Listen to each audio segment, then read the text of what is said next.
Now, Mali's Prime Minister traveled to the northern rebel stronghold of Kidal, marking the first such trip since a now-stalled peace deal was signed in 2015. Prime Minister Soumeylou Boubeye Maiga arrived Friday morning in the town that has been home to a separatist movement for years. The last time a Prime Minister visited Kidal was in 2014, and then the delegation found itself in the center of bloody clashes between the Malian army and armed groups in the area. Nina Wallet Entalou, Minister of Tourism of Mali and member of the delegation of the Prime Minister, say that many things have changed since 2014. Northern Mali experienced violence not only from the separatists but also from the radical jihadists who controlled Kidal and other major cities in the north in 2012. Alou Diawara is our correspondent in Mali and he joins us now from Bamako. Hello, Alou, how are you this morning? Oui, bonjour, ça va très bien. Well, Alou Diawara, the Prime Minister went to Kidal, the stronghold of the ex-rebels, and no official of his rank had ever gone there since 2014. What impact has this had on the security situation? Eh bien, il est encore trop tôt de dire ce que cela va avoir comme impact sur la... Well, it is still too early to say what impact this is having on the rather worrying security situation in this part of Mali. This is all the more premature, as I recall that on the same day when the Prime Minister and his delegation were expected in Mali from Tessalit, an attack targeted the UN mission camps and the Bacan French forces. 5 French soldiers were wounded.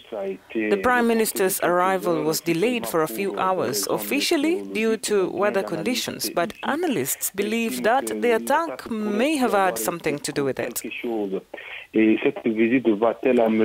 will this visit improve the security situation? The next few weeks will certainly tell, but already many observers consider that this symbolic visit of Prime Minister Soumeylou Boubeye Maiga to Kidal, the first of a personality of his rank in 4 years, is an important step for the peace process in Mali.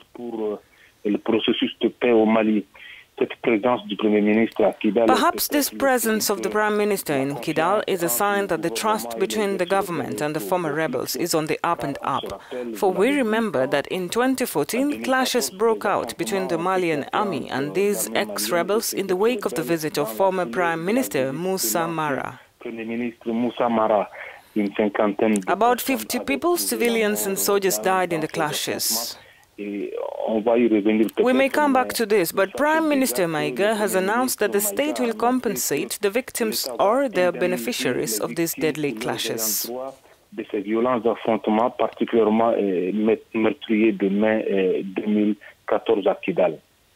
Alou Diawara, what was the reaction of the local population with this visit? Quelle a été, d'après ce que vous avez entendu, la réaction de la population locale sur place? The population generally appreciated this visit and took advantage of the opportunity to express their needs. Reopening of classes closed because of insecurity, redeployment of the army, administration and basic social services. Well, for some, receiving an official delegation of this kind is a sign that the Malian authorities are concerned about their daily lives and their realities. The Prime Minister promised to bring quick solutions. But other inhabitants of Kidal, more inclined towards the separatist movement, which still holds some ex-rebels, did not appreciate this visit. For example, when the Prime Minister Soumeylou Boubeye was in the meeting room, these separatists waved the Azawad flag alongside the Malian flag.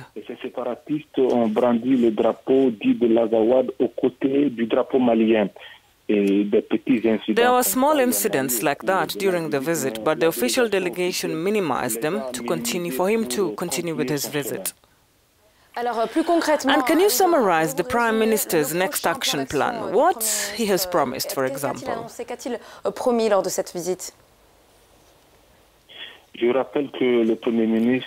The Prime Minister finished his tour in northern and central Mali on Monday. He inaugurated, among other things, drinking water access points in Gao in the north. He laid the first brick of the extension works of the infirmary of the military camp of Timbuktu, still in the north. In the central part of the country, the tour was particularly focused on resolving inter-community conflicts between the Fulanis and the Dogons.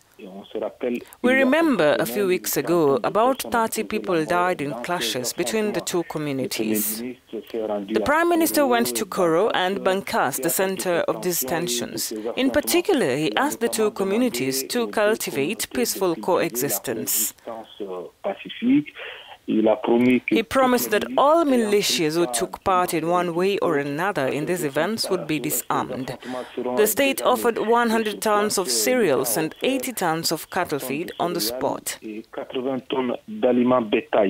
The Prime Minister looked into the future, hoping that the security situation will improve rapidly so that the government can make regular contact with its constituents and that the presidential polls on the 29th of July will be held throughout the national territory. And we hope that this visit of the Prime Minister is going to make things return to normal in this region of Mali. Thank you very much, Alou Diawara. Thank you very much as well. Alou Diawara is our correspondent in Mali. You are watching the Morning Call right here on Africa News. We'd love to engage with you in these and other stories that we bring to you every day. Tweet at us at Africa News and at Africa News FR in French and share your stories with us. And for the very latest news stories as they break on the continent and elsewhere, please visit our website, www.africanews.com. Still to come on the program, African countries are raising the alarm on their disappearing coastlines. But can permaculture save Togo's precious coastline? A group of farmers in Togo have the answer. We'll find out after the break. Stick around, we'll be right back.